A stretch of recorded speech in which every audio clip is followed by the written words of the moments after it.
Download Parivartan app and learn complete syllabus from standard 5th to 12th of Maharashtra State Board. Hello everyone, कैसे हैं सब लोग। Welcome to the super excellence academy. तो 6th lecture लेकर आया हूँ kinetic theory of gases and radiation का। तो हमने काइनेटिक थ्योरी ऑफ गैसेस का पोर्शन खत्म किया है एंड रेडिएशन जो पोर्शन है हमने पिछले लेक्चर से स्टार्ट किया था। तो रेडिएशन में हमने क्या क्या डिस्कस किया है थोड़ा रिवाइज कर लेते हैं, यानी कि लेक्चर नंबर 5 में हमने क्या क्या डिस्कस किया है थोड़ा रिवाइज कर लेते हैं। तो वीडियो बहुत जल्दी आने वाला था, सुबह सुबह वीडियो आने वाला था, लेकिन सुबह से यहाँ पर बारिश चल रही है तो उसकी वजह से वीडियो लेट हो चुका है एंड शाम तक आपको ये वीडियो मिल जाएगा, ठीक है। तो उसके लिए सॉरी यार, क्योंकि मैं भी कुछ नहीं कर सकता था, क्योंकि यहाँ पर जो लाइट है चली गई थी, पूरा अंधेरा छा गया था, बारिश बहुत ज़ोर से आ गई थी, ठीक है। तो चलिए, रेडिएशन में हमने क्या क्या डिस्कस किया था। रेडिएशन होता क्या है कि एक टाइप ऑफ हीट ट्रांसफ़र है, जैसे कि कंडक्शन, कन्वेक्शन एंड रेडिएशन होता है, मतलब एक मोड ऑफ हीट ट्रांसफ़र है। हीट ट्रांसफ़र रेडिएशन से हो सकता है। सो हीट ट्रांसफ़र रेडिएशन से होता है in the form of electromagnetic waves में होता है। देन उसके बाद रेडिएशन में हमने और डिस्कस किया था कि रेडिएशन के लिए हमें कोई मटेरियल मीडियम की आवश्यकता नहीं होती है एंड रेडिएशन में हमने कोएफिशिएंट ऑफ एब्सॉर्प्शन क्या होता है, कोएफिशिएंट ऑफ रिफ्लेक्शन क्या होता है एंड कोएफिशिएंट ऑफ ट्रांसमिशन क्या होता है, ये भी हमने डिस्कस किया था। तो थोड़ा हम रिवाइज कर लेते हैं। यहाँ पर अगर किसी भी ऑब्जेक्ट के ऊपर यहाँ पर थर्मल एनर्जी रेडिएट हो रही है या फिर इंसिडेंट हो रही है, तो कोएफिशिएंट ऑफ एब्सॉर्प्शन क्या होता है, the amount of heat energy absorb by the material to the amount of heat energy incident. तो इसका जो रेशियो होता है QA अपॉन Q, उसको हम बोलते हैं कोएफिशिएंट ऑफ एब्जॉर्प्शन। मतलब suppose Q amount of radiant energy इस मटेरियल के ऊपर इंसिडेंट हो चुकी है एंड देन इस एनर्जी से only QA amount of energy क्या हो चुकी है, एब्जॉर्ब हो चुकी है। तो इसका अगर हमने रेशियो लिया तो इसी को हमने नाम दिया है कोएफिशिएंट ऑफ एब्जॉर्प्शन। क्या है, the amount of heat absorb by the material to the amount of heat incident on it. अभी कोएफिशिएंट ऑफ रिफ्लेक्शन क्या है, amount of heat energy reflected per unit amount of heat energy incident. मतलब जितने भी जो heat energy होती है, radiant energy reflect हो चुकी है, QR एनर्जी रिफ्लेक्ट हो चुकी है, तो QR अपॉन Q को हम बोलते हैं coefficient of reflection and TR मतलब क्या होता है, कोएफिशिएंट ऑफ ट्रांसमिशन। मतलब amount of heat energy transmit कितनी हो चुकी है, ट्रांसमिट कितनी हो चुकी है इस ऑब्जेक्ट से, तो ये क्या होता है, अमाउंट ऑफ हीट एनर्जी और थर्मल एनर्जी और radiant energy transmitted to the total number of और total amount of energy incident on the object is called as the coefficient of transmission, ठीक है। तो ये कोएफिशिएंट ऑफ एब्सॉर्प्शन 1 कब होता है, कोएफिशिएंट ऑफ रिफ्लेक्शन 1 कब होता है एंड कोएफिशिएंट ऑफ ट्रांसमिशन 1 कब होता है, ये भी हमने डिस्कस किया था। देन उसके बाद इसका जो एडिशन है A plus R plus TR, मतलब coefficient of absorption, coefficient of reflection and coefficient of transmission equals to 1 होता है, ये भी हमने डिस्कस किया था।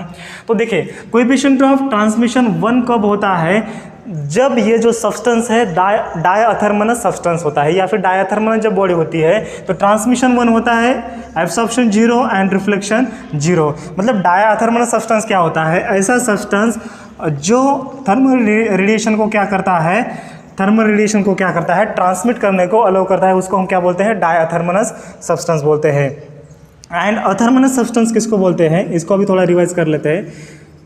अथर्मनस सब्सटेंस, तो अथर्मस सब्सटेंस का डेफिनेशन क्या आया था, जो मटेरियल रेडिएंट एनर्जी को क्या करता है, ट्रांसमिट करने के लिए अलाउ नहीं करता है। एक तो एनर्जी क्या होती है, रिफ्लेक्ट तो होगी या फिर एब्जॉर्ब तो होगी या फिर दोनों भी हो सकती है। मतलब coefficient of reflection plus coefficient of absorption equals to 1 जिस मीडियम में है, तो उसको हम क्या बोलते हैं, अथर्मनस सब्सटेंस बोलते हैं, ठीक है।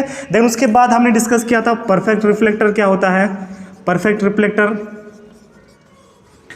रिफ्लेक्टर में क्या होता है, R1 होता है, A 0 होता है एंड TR क्या होता है, 0 होता है। परफेक्ट ट्रांसमीटर में क्या होता है, परफेक्ट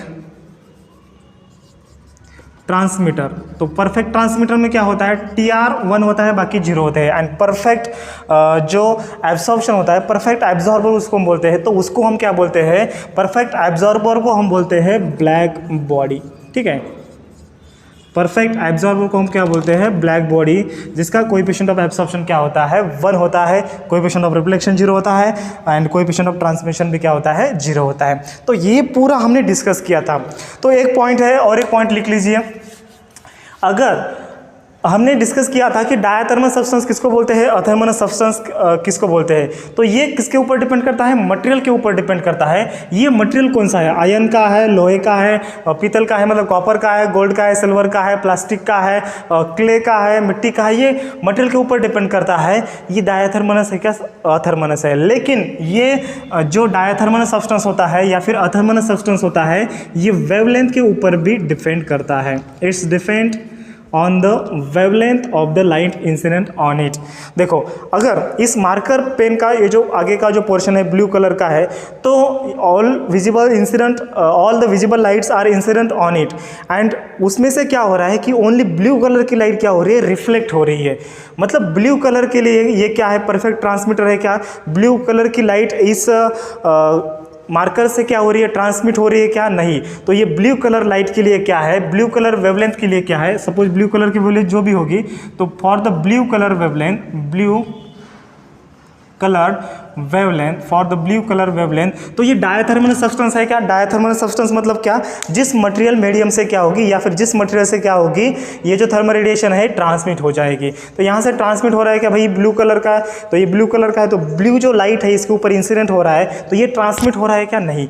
तो for a particular wavelength, for the blue wavelength only, this material act as a athermanous substance. मतलब डायथर्मनस है क्या, अथर्मनस सब्सटेंस है, ये वेवलेंथ के ऊपर भी डिपेंड होता है। तो ये जो कॉन्सेप्ट है ना, ये वेवलेंथ का, ये एमसीक्यू में बहुत बार पूछा गया है।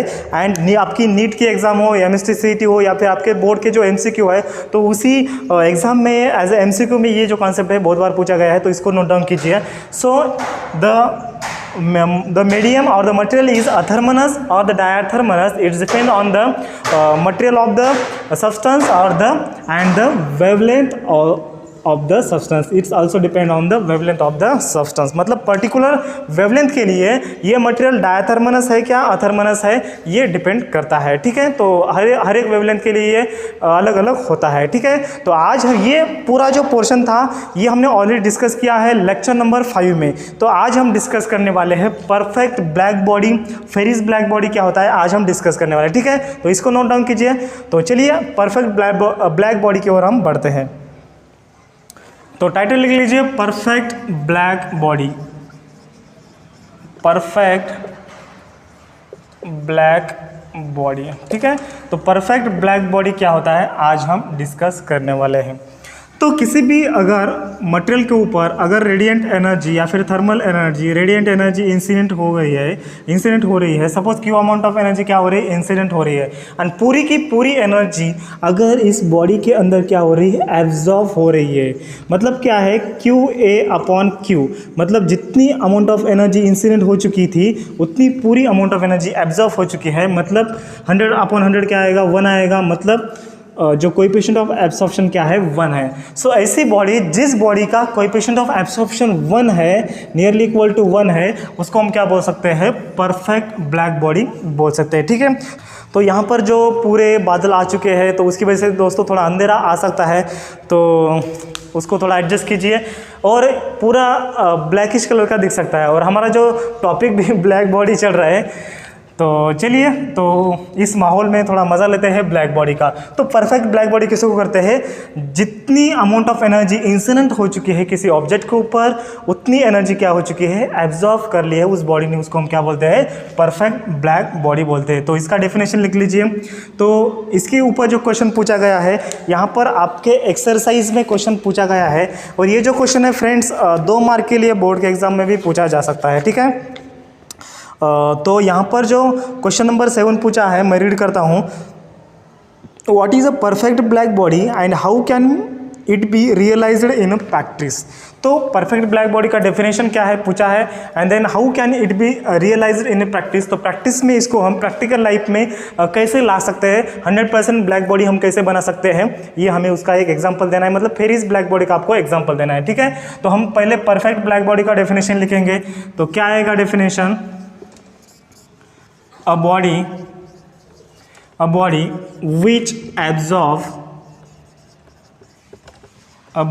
absorb all the incident energy, all the incident thermal energy, all the incident thermal radiations को बोलिए, all the incident thermal radiations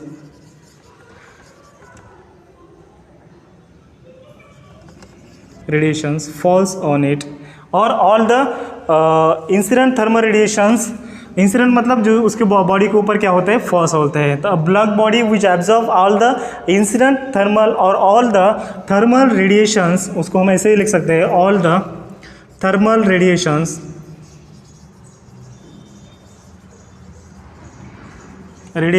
falls on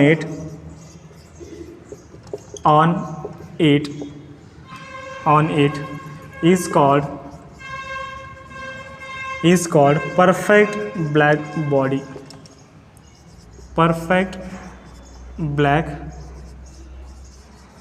तो उसको हम क्या बोलते हैं, परफेक्ट ब्लैक बॉडी।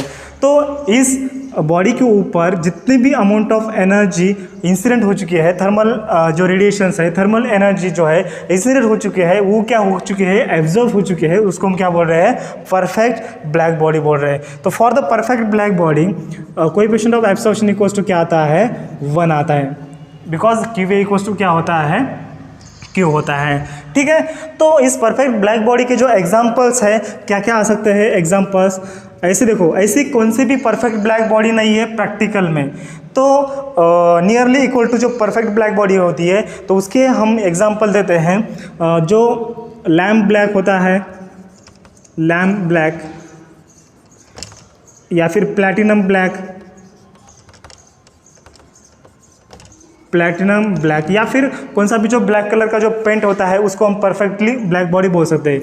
और इसका जो परफेक्ट नहीं बोल सकते, ये जो 97% जो एनर्जी होती है इसके अंदर, जो इसके ऊपर जो फॉल्स होती है, 97% एनर्जी क्या करता है, ये एब्जॉर्ब कर सकता है। मतलब 100% एब्जॉर्ब करेगा क्या, नहीं, मतलब इसका A नियरली इक्वल टू 1 आ जाएगा, लेकिन 1 नहीं आएगा। तो लैम्प ब्लैक क्या होता है, अभी बहुत सारे बच्चे ऐसे सोचते होंगे कि लैम्प मतलब क्या होता है, बल्ब होता है।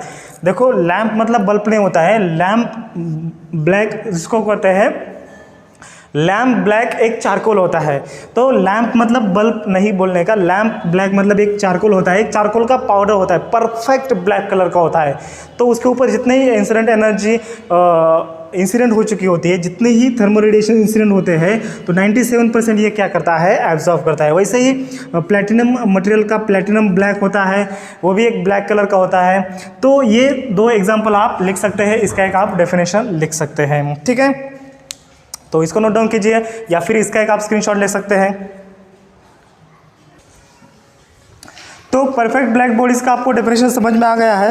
देन उसके बाद यहाँ पर हमने 2 एग्जांपल भी देखे। फर्स्ट वाला जो होता एग्जांपल वो है लैम्प ब्लैक एंड सेकंड वाला प्लैटिनम ब्लैक। ये 97% क्या है, ब्लैक बॉडी है, लेकिन 100% नहीं है। तो यहाँ पर डू यू नो के 2 क्वेश्चन पूछे हैं, मैं क्वेश्चन पढ़ता हूँ। क्या ना perfect black body be realised in a practice. तो perfect black body practical life में रियलाइज कर मतलब हो सकती है क्या, ये यहाँ पर हमें पूछा है। तो इसका आंसर क्या है, नो है। तो 100% परफेक्ट ब्लैक बॉडी हम अचीव नहीं कर सकते, हम 99% ब्लैक बॉडी अचीव कर सकते हैं। तो फेरिस नाम के एक साइंटिस्ट ने एक ब्लैक बॉडी बनाई थी, तो हम आगे डिस्कस करेंगे इसी लेक्चर में। तो उन्होंने 99% मतलब नियरली इक्वल टू 99.5% उसने क्या किया था, ब्लैक बॉडी अचीव की थी, लेकिन 100% ब्लैक बॉडी अचीव नहीं हो सकते। तो इसका आंसर क्या आएगा, नो आएगा। देन सेकंड क्वेश्चन पूछा है, are good absorbers also a good emitters. तो ब्लैक बॉडी क्या होती है, गुड एब्जॉर्बर होती है। तो ये गुड एब्जॉर्बर होती है, तो गुड एब्जॉर्बर गुड इमिटर हो सकते हैं क्या, ये हमें यहाँ पर बताया है। तो ये फर्स्ट क्वेश्चन का आंसर रहा, ये सेकंड क्वेश्चन का आंसर यहाँ पर आएगा यस। और इसका रीज़न आएगा व्हाई, बिकॉज यहाँ पर जितने भी अमाउंट ऑफ एनर्जी फॉल हो रही है, ये ब्लैक बॉडी के अंदर क्या हो रही है, एब्जॉर्ब हो रही है। तो जितनी भी अमाउंट ऑफ एनर्जी एब्जॉर्ब करेगा, उतनी अमाउंट ऑफ एनर्जी ये क्या करेगा, बॉडी क्या करेगा, इमिट करेगा। रिफ्लेक्ट नहीं करेगा, इमिट करेगा। देखो यहाँ पर ओनली 1% क्या है, 1% रिफ्लेक्शन है, लेकिन 99% क्या है यहाँ पर इमिशन है। देखो रिफ्लेक्शन अलग, ट्रांसमिशन अलग एंड इमिशन अलग है। ट्रांसमिशन मतलब बॉडी में से पास होना, रिफ्लेक्शन मतलब रिफ्लेक्ट होना एंड इमिशन मतलब बॉडी में से क्या होना, इमिट होना। तो जितनी भी अमाउंट ऑफ एनर्जी इस बॉडी के अंदर एब्जॉर्ब हो जाएगी उतनी अमाउंट ऑफ एनर्जी क्या हो जाएगी, इमिट हो जाएगी। ठीक है, तो मतलब गुड एब्जॉर्बर क्या होते हैं, गुड इमिटर होते हैं। इसका मैं एग्जांपल भी यहाँ पर बुक में दिया है। तो ऐसे अगर हमने दो ऑब्जेक्ट लिए जिसका डायमेंशन सेम है लेकिन दो ऑब्जेक्ट जो है अलग अलग कलर के हैं, तो एक ऑब्जेक्ट को मैंने क्या किया, एक ऑब्जेक्ट को मैंने पॉलिश किया, सिल्वर कलर से पॉलिश किया एंड दूसरे ऑब्जेक्ट को क्या किया, मैंने ब्लैक पेंट किया। एक ब्लैक पेंट किया एंड इसको मैंने क्या किया, पॉलिश किया। दोनों का डायमीटर सेम है, दोनों भी स्फीयर है। तो एक एनक्लोजर के अंदर अगर मैंने रखे और यहाँ पर मैंने लाइट ऑन किया तो जितने अमाउंट ऑफ एनर्जी इंसिडेंट हो रही है, सपोज 100 रेज इस पॉलिस्टर के सरफेस के ऊपर इंसिडेंट हो रहे हैं एंड यहाँ पर भी 100 रेज इस ब्लैक सरफेस के ऊपर इंसिडेंट हो रही है। तो यहाँ पर पॉलिश सरफेस में क्या हो जाएगा, ज़्यादा रिफ्लेक्शन हो जाएगा, मतलब 95% रिफ्लेक्शन हो जाएगा एंड सिर्फ 5% क्या हो जाएगा, 5% यहाँ पर क्या हो रहा है, 5% एब्सॉर्प्शन हो रहा है। लेकिन ब्लैक बॉडी के अंदर क्या हो रहा है, 95% क्या हो रहा है, 97% या फिर 95% क्या हो रहा है, एब्सॉर्प्शन हो रहा है एंड ओनली 5% यहाँ पर क्या हो रहा है, रिफ्लेक्शन हो रहा है। तो यहाँ पर देखो अगर हम सेम टेम्परेचर को अगर इसको हम रखते हैं तो ये क्या करेगा, देखो इसका ब्लैक बॉडी का टेम्परेचर बढ़ जाएगा, लेकिन ये टेम्परेचर मेंटेन करने के लिए क्या करेगा, जितना अमाउंट ऑफ एनर्जी उसने एब्जॉर्व किया है उतना ही अमाउंट ऑफ एनर्जी ये क्या करेगा, इस एटमॉस्फेयर को क्या करेगा, इमिट करेगा। इस एटमॉस्फेयर में ये क्या करेगा, इमिट करेगा। मतलब 95% यहाँ पर क्या हो रहा है, इमिशन हो रहा है। ठीक है, मतलब क्या है कि इस क्वेश्चन का आपको आंसर मिल गया। मतलब क्या होता है, a good absorber are a good emitter. तो यही किरचॉफ का लॉ है, हम अगले लेक्चर में देखेंगे किरचॉफ का लॉ क्या है। यही है, यही स्टेटमेंट है, good absorber are a good emitter. ठीक है, तो ये आपको समझ में आ गया। ओके, तो अभी हम देखेंगे फेरीज ब्लैक बॉडी। ठीक है, तो इसको नोट डाउन कीजिए। तो यहाँ पर जो बादल है बहुत छा चुके हैं और बारिश का भी माहौल यहाँ पर बना है, बारिश भी स्टार्ट हो चुकी है। तो आज हम सिर्फ थोड़ा ही पोर्शन लेंगे और कल बाकी का जो पोर्शन लेंगे, क्योंकि मुझे पता नहीं कि कितना यहाँ पर अंधेरा आ चुका है, कैमरे में कितना यहाँ पर ब्लैकिश दिख रहा है। एक बार मैं चेक कर लेता हूँ कितना ब्लैकिश दिख रहा है। तो ज़्यादा ब्लैकिश दिख रहा है, तो उसकी वजह से मैं सिर्फ यहाँ पर फेरीज ब्लैक बॉडी लेता हूँ और यहाँ पर ये स्टॉप कर देता हूँ। तो फेरीज ब्लैक बॉडी टाइटल लिख लीजिए और कल आपको 2 लेक्चर आ जाएंगे, कल 100% आ जाएंगे, ऐसा नहीं होगा। ठीक है, मतलब कल हमारा चैप्टर ये ख़त्म हो जाएगा। तो फेरीज ब्लैक बॉडी क्या होता है, तो फेरीज ने क्या किया, एक प्रैक्टिकल ब्लैक बॉडी बनाने की कोशिश की। तो उसने एक स्पीयर लिया और स्पीयर को उसने क्या किया, एक छोटा सा उसने स्लॉट रख दिया जिसको हम बोलते हैं अपर्चर और द स्मॉल होल। इसको हम क्या बोलते हैं, अपर्चर और द स्मॉल होल। ठीक है, ओके, एक स्पीयर है और डबल एनक्लोजर स्पीयर है। तो ये डबल लेयर वाला स्पीयर है और इस स्पीयर का जो अंदरी वाला हिस्सा है, जो इनर जो सरफेस है, इसको हमने क्या किया, ब्लैक पेंट किया। ये अंदरी वाला जो हिस्सा है, इनर सरफेस को हमने क्या किया, ब्लैक पेंट किया एंड बाहर वाले हिस्से को हमने क्या किया है, सिल्वर पॉलिश किया है, सिल्वर पॉलिश। ओके, देन अभी और हमने एक कोनिकल प्रोजेक्शन यहाँ पर ऐसे बनाया है ताकि जो रेज यहाँ से आ जाए। देखो यहाँ पर अगर रेज आता है तो ये नॉर्मली क्या हो जाए कि नॉर्मली वो रिफ्लेक्ट ना हो जाए, उसकी वजह से हमने क्या किया है, यहाँ पर एक एंगल मेड किया है, तो उसको हम बोलते हैं कोनिकल प्रोजेक्शन।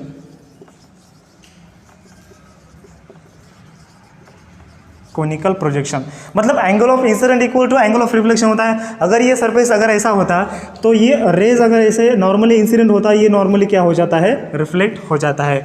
तो ऐसे ना हो सके तो उसकी वजह से हमने यहाँ पर एक एंगल, एक वेज लाइक शेप बनाया है। तो यहाँ पर ये जो रेज है, ये रेज क्या हो रहा है, इस डायरेक्शन में ये इंसिडेंट हो रहा है। तो जैसे ये इंसिडेंट हो जाएगा तो इस सरफेस को ये नॉर्मल ऐसे आ जाएगा एंड ये जो इसका जो रिफ्लेक्शन है ये ऐसे रिफ्लेक्ट हो जाएगा। मतलब angle of reflection equals to, sorry, angle of incident equals to angle of reflection सबको याद आ रहा है? तो angle of incident equals to क्या होता है? एंगल ऑफ इंसिडेंट होता है। तो आई इक्वल्स टू हम क्या बोलते हैं उसको? Reflection R. I equals to R, angle of incident equals to क्या होता है? Angle of reflection. तो वैसे ही यहाँ पर ये नॉर्मल है, ये नॉर्मल है, ये angle of incident equals to क्या होता है? एंगल ऑफ रिफ्लेक्शन होता है।